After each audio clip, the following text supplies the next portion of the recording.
1919ರಲ್ಲಿ ಬಿಕನೇರ್ ನಗರದಲ್ಲಿ 12 ವರ್ಷದ ಹುಡುಗ ತನ್ನ ಅತ್ತೆಯಿಂದ ಭುಜಿಯಾ ಅಂದ್ರೆ ಮಿಕ್ಸ್ಚರ್ ಮಾಡುವುದನ್ನು ಕಲಿತಾನೆ. ನಂತರ ಅದನ್ನು ಮಾರಾಟ ಮಾಡಲು ಪ್ರಾರಂಭಿಸುತ್ತಾನೆ. ಈ ಕೆಲಸ ಒಂದು ದಿನ ಸಾವಿರಾರು ಕೋಟಿ ವ್ಯವಹಾರ ಆಗುತ್ತೆ ಅಂತ ಅವನಿಗೂ ಕೂಡ ಗೊತ್ತಿರಲಿಲ್ಲ. ಲೋಕಾದ್ಯಂತ ಮಾರಾಟವಾಗುವ ಲಕ್ಷಾಂತರ ಭುಜಿಯಾ ಪ್ಯಾಕೆಟ್ಗಳಲ್ಲಿ ಹಲ್ದಿರಾಮ್ ಎಂಬ ಹೆಸರು ಮುದ್ರಣವಾಗುತ್ತೆ ಎಂಬುದನ್ನು ಅವನು ಕನಸಲ್ಲಿ ಕೂಡ ಊಹಿಸಿರಲಿಲ್ಲ. ಇದು ಭಾರತದ ಅತಿ ದೊಡ್ಡ ಸ್ನ್ಯಾಕ್ ಬ್ರ್ಯಾಂಡ್. ಇವತ್ತು ನಾವು ಹಲ್ದಿರಾಮ್ ಅವರ ಕಥೆಯೊಂದಿಗೆ ಪ್ರಾರಂಭ ಮಾಡ್ತಾ ಇದ್ದೀವಿ. ಹಲ್ದಿರಾಮ್ ಅವರ ಜನನ ಬಿಕನೇರ್ನ ಒಂದು ಬಡ ಕುಟುಂಬದಲ್ಲಿ ಆಗಿತ್ತು. ಅವರ ತಾತ ಭುಜಿಯಾ ಮಾರುಕಟ್ಟೆಯಲ್ಲಿ ತಮ್ಮ ಚಿಕ್ಕ ಅಂಗಡಿಯಲ್ಲಿ ಭುಜಿಯಾ ಮಾರುತ್ತಿದ್ದರು.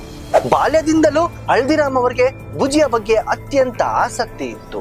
12 ವರ್ಷದಿಂದಲೇ ಅವರಿಗೆ ಪ್ರತಿದಿನ ಗಂಟೆಗಟ್ಟಲೆ ಭುಜಿಯಾ ತಯಾರಿಕೆಯಲ್ಲಿ ದುಡಿಯುತ್ತಿದ್ದರು. ಅವರ ತಾತನ ಅಂಗಡಿಯಲ್ಲಿ ನಿಯಮಿತವಾಗಿ ಅಂದ್ರೆ ಯಾವಾಗ್ಲೂ ಆ ಅಂಗಡಿಲೇ ಕುಳಿತುಕೊಂಡರು. ಆದರೆ ತಮ್ಮ ತಾತನಂತೆಯೇ ಭುಜಿಯಾ ಮಾರಾಟದಿಂದ ಕೆಲವು ಹೆಚ್ಚುವರಿ ಹಣವನ್ನು ಗಳಿಸಿ ಅವರು ತೃಪ್ತಿ ಆಗಿರಲಿಲ್ಲ. ಅವರು ತಮ್ಮ ವ್ಯವಹಾರವನ್ನು ವಿಸ್ತರಿಸಲು ಇಚ್ಛಿಸುತ್ತಾರೆ. ಅಂದ್ರೆ ಅವರ ವ್ಯವಹಾರವನ್ನು ದೊಡ್ಡದು ಮಾಡೋದಕ್ಕೆ ಯೋಚನೆ ಮಾಡ್ತಾರೆ. ಹಲ್ದಿರಾಮ್ ಅವರು ಮಾರುತ್ತಿದ್ದ ಭುಜಿಯಾ ಬೇಸನ್ನಿಂದ ಅಂದ್ರೆ ಕಡಲೆ ಹಿಟ್ಟಿನಿಂದ ಮಾಡಲಾಗುತ್ತಿತ್ತು. ಇದನ್ನು ಅವರು ಸೂಕ್ಷ್ಮವಾಗಿ ಗಮನಿಸಿದರು. ರಾಜಸ್ಥಾನದ ಜನರು ಕಡಲೆ ಹಿಟ್ಟು ಮತ್ತು ಬೇಳೆಯನ್ನ ತುಂಬಾ ಇಷ್ಟಪಡುತ್ತಾರೆ. ಅಲ್ಲಿನ ಜನರು ಹಲವು ತಿನಿಸುಗಳಲ್ಲಿ ಬೇಳೆಯನ್ನು ಬಳಸುತ್ತಾರೆ. ಅದರಿಂದ ಹಲ್ದಿರಾಮ್ ಅವರು ತಮ್ಮ ಭುಜಿಯಾಗೆ ಕಡಲೆ ಹಿಟ್ಟಿನ ಜೊತೆಗೆ ಬೇಳೆ ಮಿಶ್ರಣ ಮಾಡಲು ಪ್ರಾರಂಭಿಸುತ್ತಾರೆ. ಅವರ ಈ ಹೊಸ ಭುಜಿಯಾ ಜನರಿಗೆ ತುಂಬಾ ರುಚಿಯಾಗಿ ತಲುಪಿತ್ತು.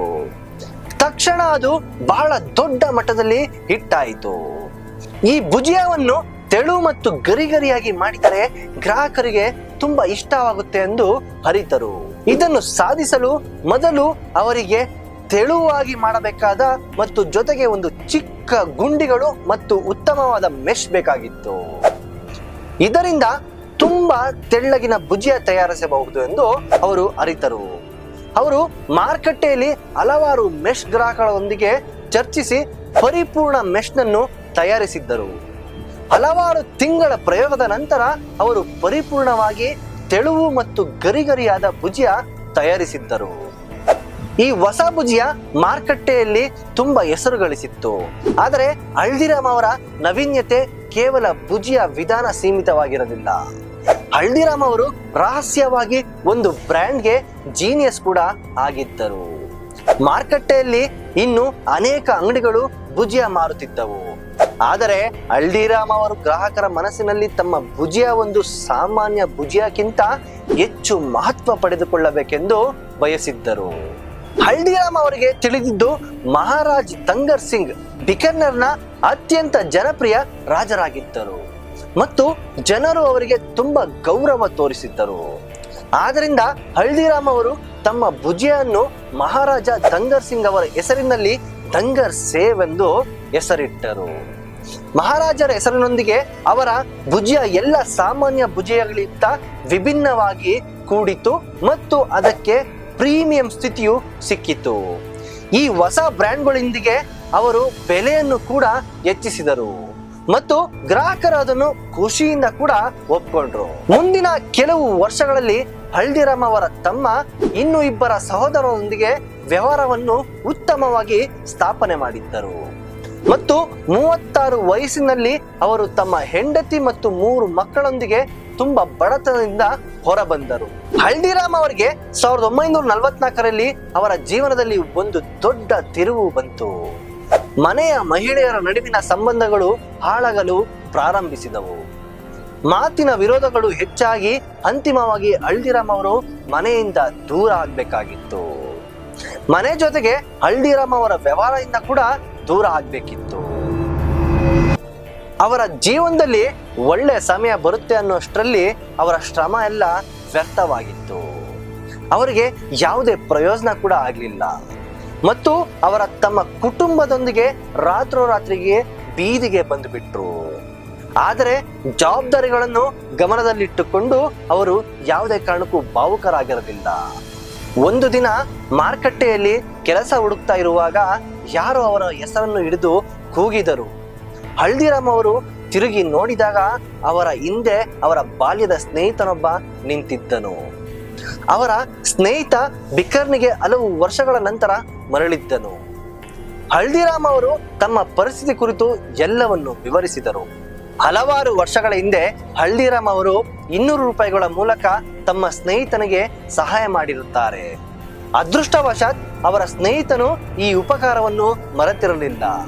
ಅವನು ತಕ್ಷಣದ ದಿನದಲ್ಲೇ ಹಲ್ದಿರಾಮ್ ಅವರಿಗೆ 100 ರೂಪಾಯಿಗಳನ್ನು ಹಿಂತಿರುಗಿಸುತ್ತಾನೆ. ಈ 100 ರೂಪಾಯಿಗಳಲ್ಲಿ ಹಲ್ದಿರಾಮ್ ಅವರಿಗೆ ಜೀವನದ ಮಾರ್ಗದರ್ಶಕವಾಗಿ ತೋರಿದ್ದರು. ಮೊದಲು ಅವರು ತಮ್ಮ ಕುಟುಂಬಕ್ಕೆ ಒಂದು ಚಿಕ್ಕ ಮನೆ ಕಟ್ಟಲು, ಕುದುರೆ ನಿಲ್ಲಿಸಲು ಮತ್ತು ತಕ್ಷಣಕ್ಕೆ ವ್ಯಾಪಾರದ ಐಡಿಯಾಗಳನ್ನು ಯೋಚಿಸಲು ಪ್ರಾರಂಭಿಸಿದರು. ಅವರ ಹೆಂಡತಿ ಚಂಪಾದೇವಿ ತುಂಬಾ ರುಚಿಯಾದ ಮೂಂಗ್ ದಾಳವನ್ನು ಮಾಡುತ್ತಿದ್ದರು ಮತ್ತು ಬಿಕನೇರ್ ಜನರಿಗೆ ಕೂಡ ಮೂಂಗ್ ದಾಳ್ ಒಂದು ತಿನಿಸು ಆಗಿತ್ತು. ಅವರು ಮೂಂಗ್ ದಾಳ್ ವ್ಯಾಪಾರವನ್ನು ನಡೆಸಲು ನಿರ್ಧರಿಸಿದ್ದರು.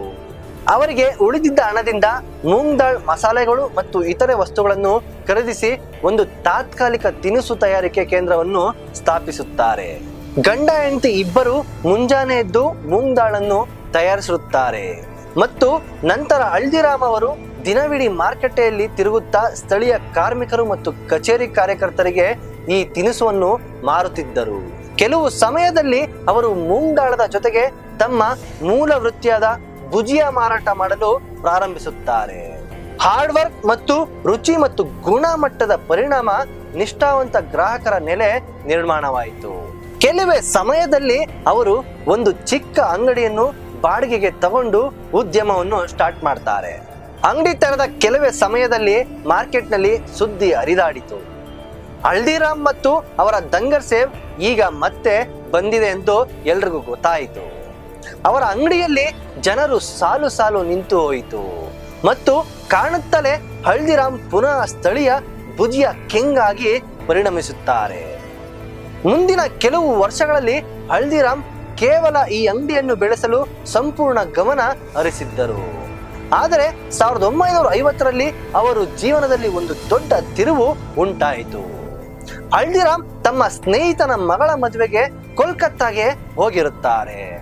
ಅಲ್ಲಿ ಅವರು ಎಲ್ಲ ಅತಿಥಿಗಳಿಗೆ ಭುಜಿಯಾ ತಯಾರಿಸಿದ್ದರು ಮತ್ತು ಭುಜಿಯಾ ತಿಂದ ನಂತರ ಅತಿಥಿಗಳ ಪ್ರಕ್ರಿಯೆಯನ್ನು ನೋಡಿದ್ದಾಗ ಅವರಿಗೆ ಬಹಳ ಖುಷಿ ಪಟ್ಟರು. ಆ ಜನರು ಭುಜಿಯಾ ಬಹಳ ಇಷ್ಟಪಟ್ಟು ಹಲ್ದಿರಾಮ್ ಅವರಿಗೆ ತುಂಬಾ ಮೆಚ್ಚುಗೆ ನೀಡಲಾಗಿತ್ತು. ಹಾಗೆ ಅವರಿಗೆ ಬಲ್ಕ್ ಆರ್ಡರ್ಗಳನ್ನು ಕೂಡ ಕೊಡುತ್ತಿದ್ದರು. ಹಲ್ದಿರಾಮ್ ಅವರಿಗೆ ತಿಳಿಯಿತು ಕೋಲ್ಕತ್ತಾದಲ್ಲಿ ತಮ್ಮ ವ್ಯವಹಾರವನ್ನು ವಿಸ್ತರಿಸುವುದು ಒಂದು ದೊಡ್ಡ ಅವಕಾಶ ಅಂತ. ವಿಶೇಷವಾಗಿ ಅಲ್ಲಿ ಭುಜಿಯಾ ಮಾರುವಂತಹ ದೊಡ್ಡ ಸ್ಪರ್ಧೆನೂ ಇರಲಿಲ್ಲ. 1955ರಲ್ಲಿ ಹಲ್ದಿರಾಮ್ ತಮ್ಮ ಕಿರಿಯ ಮಗ ರಾಮೇಶ್ವರ್ ಲಾಲ್ ಮತ್ತು ತಮ್ಮ ದೊಡ್ಡ ಮೊಮ್ಮಗ ಶಿವಕಿಶನ್ ಅವರನ್ನು ಕೋಲ್ಕತ್ತಾದಲ್ಲಿ ವ್ಯವಹಾರ ಸ್ಥಾಪನೆ ಮಾಡಲು ಕಳಿಸಿದ್ದರು.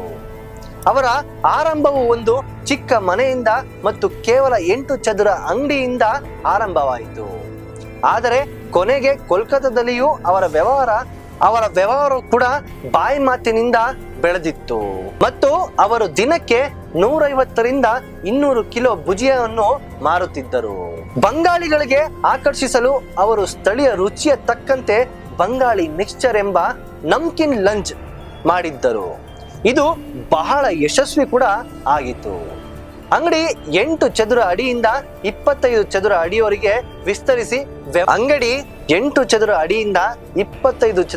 ಅಡಿಯವರೆಗೆ ವಿಸ್ತರಿಸಿ ವ್ಯವಹಾರವು ಕೂಡ ಪ್ರತಿ ವರ್ಷದಲ್ಲಿಯೂ ಡಬಲ್ ಆಯಿತು. ಕೋಲ್ಕತ್ತಾ ಒಂದು ದೊಡ್ಡ ನಗರವಾಗಿರೋದ್ರಿಂದ ಆ ಬ್ರಾಂಚ್ ವ್ಯವಹಾರವು ಈಗ ಬಿಕನೇರ್ ಬ್ರಾಂಚ್ಗಿಂತ ದೊಡ್ಡದಾಗಿತ್ತು. 1968ರ ಒಳಗೆ ಹಲ್ದಿರಾಮ್ ಅವರ 3 ಮಕ್ಕಳು ನೆಲೆ ಹೊಂದಿದ್ದರು. ಅವರ ದೊಡ್ಡ ಮಗ ಮಾಲ್ಚಂದ್ ಬಿಕನೇರ್ ವ್ಯವಹಾರವನ್ನು ನಿರ್ವಹಿಸುತ್ತಿದ್ದರು.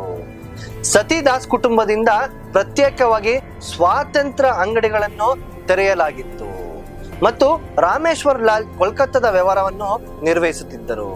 ಈಗ ಹಲ್ದಿರಾಮ್ ಅರ್ಧ ನಿವೃತ್ತಿ ಪಡೆಯಲು ನಿರ್ಧರಿಸಿದ್ದರು ಮತ್ತು ಅವರು ವ್ಯವಹಾರವನ್ನು ನೋಡಲು ಮಾತ್ರ ಬರುವಂತಾಗಿದ್ದರು. ವ್ಯವಹಾರ ಈಗಾಗಲೇ ಚೆನ್ನಾಗಿ ನಡೆಯುತ್ತಿತ್ತು. ಹಲ್ದಿರಾಮ್ ಅವರ ದೊಡ್ಡ ಮೊಮ್ಮಗ ಶಿವಕಿಶನ್ ಈಗಾಗಲೇ ಕೋಲ್ಕತ್ತಾದಲ್ಲಿ ತಮ್ಮ ಚಾಣಾಕ್ಷದಿಂದ ಕೆಲಸ ಮಾಡುತ್ತಿದ್ದರು. 1968ರಲ್ಲಿ ನಾಗ್ಪುರದಲ್ಲಿ ಹಲ್ದಿರಾಮ್ ಶಾಖೆಯನ್ನು ತೆರೆಯಲು ನಿರ್ಧರಿಸಿದರು. ಈ ಅವಕಾಶವನ್ನು ಗಮನಿಸಿ ಶಿವಕಿಶನ್ ನಾಗ್ಪುರದಲ್ಲಿ ಭುಜಿಯಾ ಜೊತೆಗೆ ತಮ್ಮ ನೆಚ್ಚಿನ ಕಾಜು ಕಟ್ಲೆಟ್ ಅನ್ನು ಮಾರುಕಟ್ಟೆಗೆ ಇಟ್ಟರು. ಆರಂಭದಲ್ಲಿ ಗ್ರಾಹಕರು ಅದನ್ನು ಖರೀದಿಸಲು ಹಿಂಜರಿಗಿದರು. ಆದ್ದರಿಂದ ಕಿಶನ್ ಅವರು ತಮ್ಮ ಗ್ರಾಹಕರಿಗೆ ಉಚಿತ ಮಾದರಿಗಳನ್ನು ನೀಡಲು ಪ್ರಾರಂಭಿಸಿದ್ದರು. ಒಮ್ಮೆ ರುಚಿಯನ್ನು ನೋಡಿದ್ದ ಜನರು ಕಾಜು ಕಟ್ಲೆಟ್ನ ಅಭಿಮಾನಿಗಳಾದರು. ಇದರಿಂದ ಬೇಡಿಕೆ ಗಗನಕ್ಕೇರಿತ್ತು. ಈ ಯಶಸ್ಸನ್ನು ಗಮನಿಸಿದ ಶಿವಕಿಶನ್ ಅವರು ಮಲಾಯ್ ಲಾಡು, ರಸಗುಲ್ಲ, ರಸ್ಮಲೈ ಅಂತಹ ಸಿಹಿ ತಿನಿಸುಗಳನ್ನು ಕೂಡ ಮಾರಾಟ ಮಾಡಲು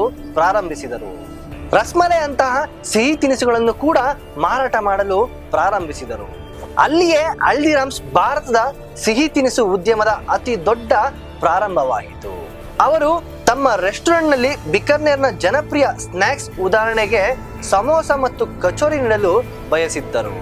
ಅವರು ತಮ್ಮ ಜೀವನದಲ್ಲಿ ಇಷ್ಟು ಸ್ಪರ್ಧೆಯನ್ನು ಎಂದು ನೋಡಿರಲಿಲ್ಲ. ಆದರೆ ಒಳ್ಳೆಯ ಸಂಗತಿ ಏನೆಂದರೆ ಸ್ಪರ್ಧೆಯ ಜೊತೆಗೆ ಅಲ್ಲಿಯ ಡಿಮ್ಯಾಂಡ್ ಕೂಡ ತುಂಬಾ ಜಾಸ್ತಿ ಇತ್ತು. ಮನೋಹರ್ ಲಾಲ್ ಕಿಶನ್ ಅವರ ಸಹಾಯದಿಂದ ತಮ್ಮ ಅಂಗಡಿಗೆ ಸ್ಥಳವನ್ನು ಕೊಂಡಿಕೊಂಡರು ಮತ್ತು ಬಿಸ್ನೆಸ್ ಆರಂಭಿಸಿದರು.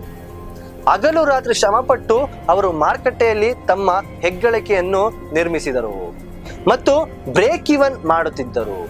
ಆದರೆ ಆ ಸಂದರ್ಭದಲ್ಲಿ ಅವರಿಗೊಂದು ದೊಡ್ಡ ತೊಂದರೆ ನಡೆಯಿತು.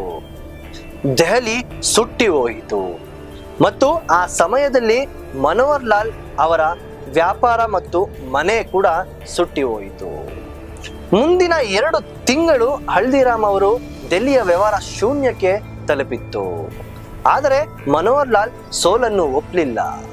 ಅವರು ನಾಗ್ಪುರ್ ಮತ್ತು ಬಿಕನೇರ್ನಿಂದ ಹಣಕಾಸು ಸಹಾಯ ಪಡೆದು ದೆಹಲಿಯಲ್ಲಿ ಹೊಸ 300 ಚದುರ ಅಡಿ ವರ್ಕ್ಶಾಪ್ ಅನ್ನು ಪಡೆದು ಬಿಸ್ನೆಸ್ ಪ್ರಾರಂಭಿಸಿದರು. ಅವರು ನಿರ್ಮಿಸಿದ ಖಾತೆಯೇ ಅವರಿಗೆ ತುಂಬಾ ಸಹಾಯ ಮಾಡಿತು ಮತ್ತು ವ್ಯಾಪಾರ ಹಿಂದಿರುಗಲು ಆರಂಭವಾಯಿತು. ಮುಂದಿನ ಕೆಲವು ವರ್ಷಗಳಲ್ಲಿ ಅವರು ತಮ್ಮ ಪ್ರಸ್ತುತ ವರ್ಕ್ಶಾಪ್ ಅನ್ನು ವಿಸ್ತರಿಸಿದರು. ಅದು ಮಾತ್ರವಲ್ಲದೆ 2000 ಚದುರ ಅಡಿಯ ಒಂದು ಹೊಸ ಫ್ಯಾಕ್ಟರಿಯನ್ನು ಸ್ಥಾಪಿಸಿದರು ಮತ್ತು ಹೊಸ ಔಟ್ಲೆಟ್ಗಳನ್ನು ತೆರೆಯಲು ಮುಂದಾದರು. ಈ ತಂತ್ರಗಳಿಂದ ಇಂದು ಭಾರತದ ಪ್ರತಿಯೊಬ್ಬನ ಮನೆಯಲ್ಲಿ ಹಲ್ದಿರಾಮ್ ಸ್ನ್ಯಾಕ್ಸ್ ತಿನ್ನುತ್ತಾರೆ. ಈಗ ಸಿಂಗಾಪುರ್ ಮತ್ತು UK ಹಾಗೆ 80ಕ್ಕೂ ಹೆಚ್ಚು ದೇಶಗಳಲ್ಲಿ ಹಲ್ದಿರಾಮ್ ಎಷ್ಟು ಜನಪ್ರಿಯ ಭಾರತೀಯ ಸ್ನ್ಯಾಕ್ಸ್ ಬ್ರ್ಯಾಂಡ್ ಆಗಿದೆ. ಸುಮಾರು 100 ವರ್ಷಗಳ ಹಿಂದೆ ಆರಂಭವಾದ ಭುಜಿಯಾ ದೋಣಿಯನ್ನು 2 ಪೈಸೆಯಲ್ಲಿ ಮಾರಾಟ ಮಾಡಿ ಹಲ್ದಿರಾಮ್ ಇಂದು 9,000 ಕೋಟಿಗೂ ಹೆಚ್ಚು ವಹಿವಾಟು ಮಾಡಿದ್ದಾರೆ. ಇದು ಹಲ್ದಿರಾಮ್ನ ಕತೆ. ಗ್ರಾಹಕರನ್ನು ಸಂತೋಷಪಡಿಸಿ ಉತ್ಪನ್ನಗಳ ನಿರಂತರ ಹೊಸತನದಿಂದ ಮತ್ತು ಕಾಲಕ್ಕೆ ತಕ್ಕಂತೆ ಬದಲಾಯಿಸುವುದರಿಂದ ಎಷ್ಟು ದೊಡ್ಡ ಬಿಸ್ನೆಸ್ ಬೇಕಾದರೂ ಮಾಡಬಹುದು. ಇದಿಷ್ಟು ಇವತ್ತಿನ ವಿಷಯ ಇಷ್ಟವಾದಲ್ಲಿ ವಿಜಯ ವಿಶ್ವವಾಣಿ ಯೂಟ್ಯೂಬ್ ಚಾನೆಲ್ನ ಲೈಕ್ ಮಾಡಿ, ಶೇರ್ ಮಾಡಿ, ಸಬ್ಸ್ಕ್ರೈಬ್ ಮಾಡಿ. ಧನ್ಯವಾದಗಳು.